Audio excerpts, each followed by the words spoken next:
welcome to Money and Me. My guest this week is one of Britain's most prolific entrepreneurs. He's bought and sold 25 companies in the last 20 years and made a significant amount of money in the process. His name is Jonathan Jay. Jonathan, welcome to Money and Me. Thank you. It seems the entrepreneur gene struck quite early. I think you had your first business card at the age of 11. What was that all about? I did. Well, my hobby was doing magic tricks, conjuring. So I had a magic show that I sold to parents, and I did birthday parties for 4-year-olds, 5-year-olds, 6, 7, 8, 9, sometimes 10-year-olds. Sometimes they were actually close to my age, which was a bit odd. Everyone thought I was older than I was, but I needed a business card, I needed promotional material, I advertised in the local newspaper every Friday, and I ran it like a proper business. And actually did a lot of the things that many business owners don't do, even decades older, but it came very instinctively. I enjoyed it. I enjoyed the thrill of building the business, and that was the start. So how did that come about? Was it something to do with the family environment that you were brought up in that encouraged that kind of entrepreneurial spirit?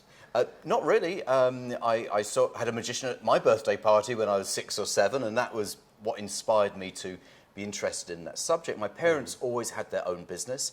They had a dance school, so they'd always worked for themselves. I don't think they necessarily considered it as a business, more of a self-employed status, and there is a psychological difference, if nothing else. However, it was a modest business, but I didn't ever see my parents walk out the door at 9 o'clock in the morning, come home at 5 o'clock. There was never that regularity. And I've never had that regularity in my life either. It's always been a little bit more exciting, shall we say. So was money ever discussed around the dinner table in the family? No, never. And if it was typically lack of money. It wasn't a particularly affluent environment. I don't think we ever went without food or clothes, not to that extreme. However, it was, we had holidays, but it certainly wasn't the environment where money was talked about openly, which I think is something that I'd want to do differently with my children. Okay. So you said you had an exciting life. I mean, have you ever had a proper job working for someone else? The closest I've ever got is as a student, where I worked as a demonstrator, a magician demonstrator in Harrods and Hamleys on Saturdays and I think Wednesdays. And that was the closest I got to having a pay slip and a paycheck every month. That was for a couple of years on and off. But apart from that, never ever worked for anyone else. Okay, so you went to university and I think started studying French, but got a bit bored with that after a while, did you? Well, I didn't really want to do French. I just landed with a French degree because the one I wanted I couldn't get into. So I did it a little bit reluctantly and then realized that I wanted to do my own thing. I didn't want to spend, it was a 4-year degree, I didn't want to spend 4 years studying something I wasn't that interested in. So I quit after a year and started doing my own thing. And what was that? What was your first business enterprise as a grown-up? You really want to know? Yeah. I don't often talk about this, Graham. So for 5 years, I worked, and I don't think you know this, I worked as a professional stage hypnotist. Wow. So I toured all the universities in the UK. So I just specialised in the university student union market because the person who taught me, that was what he did. Yeah. So I sold myself into the universities. This was pre-internet, pre-home computing to a certain degree. I had all the names and telephone numbers of the university student unions on file cards. 9 o'clock in the morning, I'd start phoning, and I would put the cards into different piles according to phone them back later, not in until next week.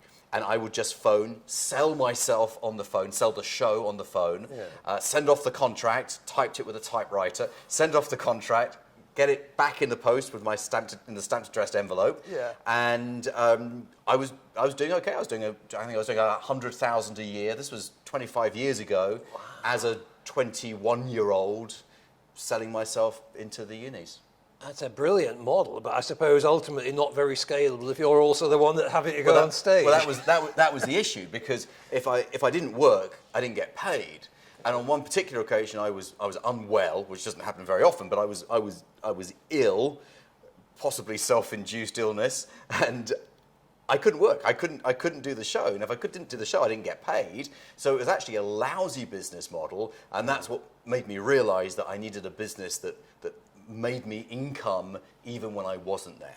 Right. Okay. So obviously having the realization is one thing, but then having the smarts to find such a business is quite another. So what process did you go through, and what kind of business did you end up in? Well, it wasn't particularly scientific. I just wanted to be in business, and I didn't really mind what business it was, but it actually made sense to do something that I was familiar with, that I understood, a market that I understood, and I understood student unions, and I understood how the entertainment in student unions was booked, and I realised that every student union I went to had filing cabinets full of rather average marketing material for bands, comedians, all the things that you would have in a student union or at summer balls, Christmas balls. So I put together a magazine where I could sell advertising space to all the people who would send materials through the post to student unions, sold them advertising space, and then sent that magazine free of charge to all the student unions. Very similar to what Richard Branson did with his student magazine when he was a student. He seemed to do okay with it. He did all right, yeah. How did yours go? Well, not so well, because I realised that the people placing the advertising were terrible at paying their bills. So I always was owed lots of money, and I had all my costs up front. So again, it wasn't a great model, but it taught me a lot. Okay, but I think from that, you actually then became one of the first and most successful people to bring the whole concept of coaching into the UK. How did you break through the apathy? Because I've often found that Brits are very reluctant to accept the need for coaching. Yeah, so so this was 1998, 1999. Coaching, I sit in a Costa Coffee and hear people talking about coaching, and not sports coaching, executive coaching, business coaching, life coaching, which you never would have heard 20 years ago.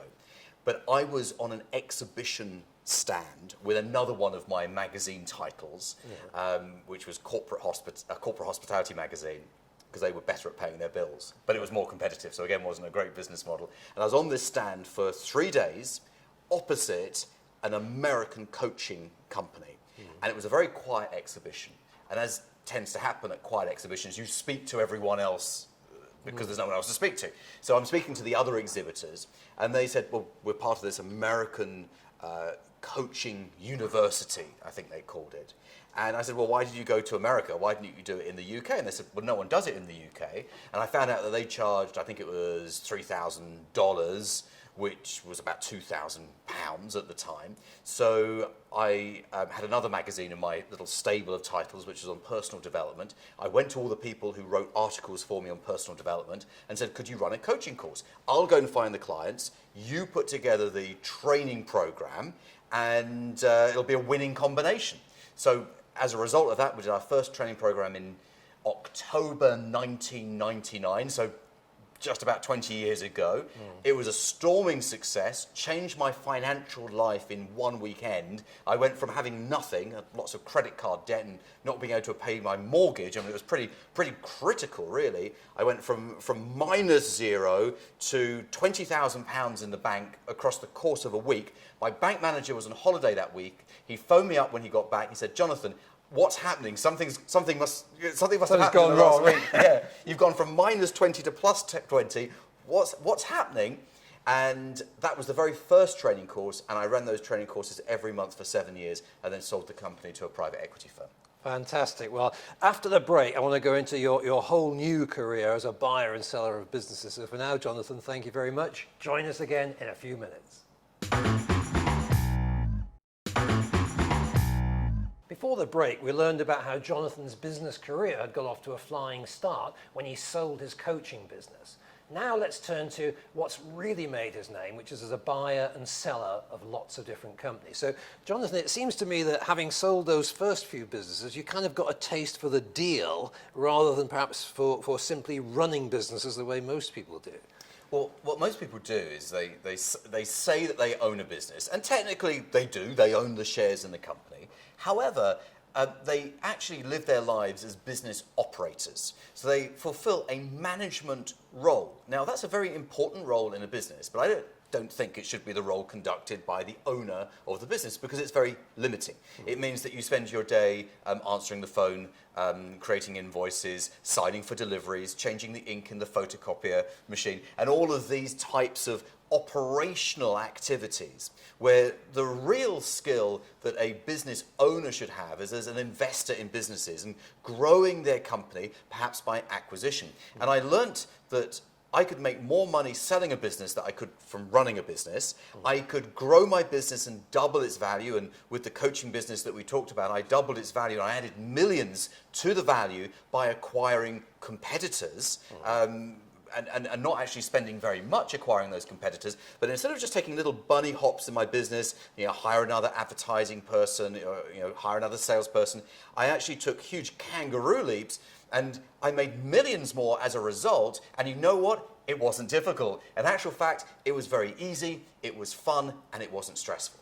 Wow, okay. So this, I think, in a sense, was a revelation for you, and it's now one that you try and help other people to achieve by coaching them in how to go around buying and selling businesses. Yeah, I do that one day a week. Right. So one day of every week is blocked out to help other business owners do what I do and what I have done. And I either do that in a group setting or I do it on a one-to-one basis. But I spend 20% of the working week helping other people, and I spend 4 days of the working week doing it myself. Right, okay. So obviously you spend a lot of time with business owners, and what are the kind of mistakes you see them making that ultimately will have a detrimental impact on their long-term wealth? Oh, that's a very good question, and extremely relevant, because I was actually with 2 people wanting to sell their business to me yesterday afternoon. And as I was listening to them, I realized that the attitude of the owner of a business will influence their exit value. And the attitude that is typically missing, that devalues the business for them, is having focus and clarity. And when a business owner has focus and clarity about what they do, who they sell to, and why people should buy from them, it actually increases the value of their business. Number one, because they have a better business. It runs with more focus and clarity, and therefore more successfully and more profitably. But secondly, when you are selling your business, if you can't explain to someone why they should buy your business, quite frankly, why should they buy it? And I meet 5 or 6 business owners every week who want to sell. So I hear the same things again and again and again. And what I look for is that clarity of purpose. Right, okay. Well, it's an important point there to anyone watching us that wants to sell their business. Now, obviously, in doing all these deals, you've managed to make a few bob. What sorts of investments have you made outside of the business world to secure that long-term wealth? I've only ever made one investment, and that's in property. And I started doing this just the way many people do. When you move house, you don't sell the house, you rent it out, and then you move again and you keep it and you rent it out. And I did that, so I became the accidental landlord. And what I didn't have, which I would encourage anyone to get, is an education in how to invest. Because I just made it up as I went along. So I made lots of mistakes. I made some poor decisions that I could have avoided with the right level of education. And I just muddled my way through it with not much of a strategy. But I acquired a decent sized portfolio over the years. It then shrunk again, and now it's growing again. And I don't know much about other things, but I understand property really through trial and error, but I wish if someone had taught me how to do it, then I'd have been a lot smarter. Okay. And I guess one of the aspects that comes into some of the business deals you do is that if there's a commercial property attached to the business, suddenly that gives you a few more options. Yeah, absolutely. So I have several property investors who are clients, and they're looking at property not just or rather looking at businesses, not just for the business, but for the property angle as well. So maybe it's an MOT test center that comes with a large site and a profitable business. Maybe it's a pub type business where you've got an investment in the future where you can develop it and turn it into flats, whatever it might be. So there's two angles to a business and a property investment playing in parallel with each other. Okay, and any particular investment mistake you'd own up to that people watching us might learn from?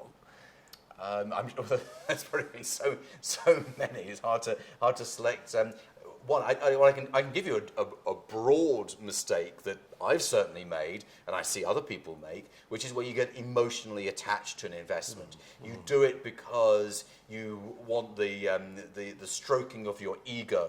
It feels like something that you can brag about rather than something that's backed up by common sense and numbers. And I see people say, I really want to buy that business. And they can't actually justify why they should buy it, but they know that they want it. And I've probably pursued things irrationally, and typically the less rational you are and the more emotional you are, the poorer the decision making is. No, absolutely. Okay. So, is there anything that keeps you awake at night? Is it Brexit? Is it politics? What worries you? Well, rather selfishly, I pay more attention to my own personal economy than the economy of a country that really I can't influence too much. So I do sleep very well at night. But if I was to worry or be concerned, it's because I know what not having any money is like. I know what it's like to be completely broke. So I always have this fear of loss, perhaps. So I keep on going. I never want to stop. So I never talk about retirement. I never talk about early retirement. I never talk about, when people say, when are you going to hang your hat up? No, I love what I do. Why should I stop doing something that I love doing? So and it's not really about the money, it's about a benchmark, it's about the game, if you like. Okay, lovely. Now, you relatively recently became a father. What do you intend to teach your daughter about finance, and at what sort of age do you think you'll start that conversation? Well, I think it's being comfortable with money and not telling your children that money is a bad thing or it's the root of all evil and all these phrases that can set people along the wrong path. And it's certainly not about worshipping money, but it's about respecting the fact that the money that you earn is a reflection of the value that you bring. And the more value you bring, the more people return that with money that you can then do other things with. And it's about creating security, it's about giving yourself choices, about giving your family choices, giving your friends choices. It's about having choice and freedom. Okay, but I suppose what I'm getting at is that, in a sense, she will inherit a lifestyle perhaps a lot more prosperous than you did when you were a child. And is there a way in which you have to try and avoid that changing her in any sort of negative way? I think it's about the environment that you grow up in, about keeping your feet on the ground and realizing that just because you have money or you have access to money doesn't make you a special person. It just means that you've been fortunate, and you should respect the fact that you've been fortunate and put it to work. I mean, learning the basics of investing is absolutely essential, I think, to any child. Okay, so finally, so our time together has shot by incredibly quickly, but you said you're not ready for retirement. What's left on the kind of Jonathan J. bucket list of things you want to do in life? Several lifetimes worth of things. I'm learning every day. There's always something exciting round the corner. I've always got several balls in the air at any one point. So every year the answer to that question will be different, but I'm certainly not going to stop anytime soon. Okay, brilliant. Well, thanks very much for the pearls of wisdom you've shared with us today, Jonathan. Join us again next week for another edition of Money and Me, where we'll get some more financial insights from a business leader.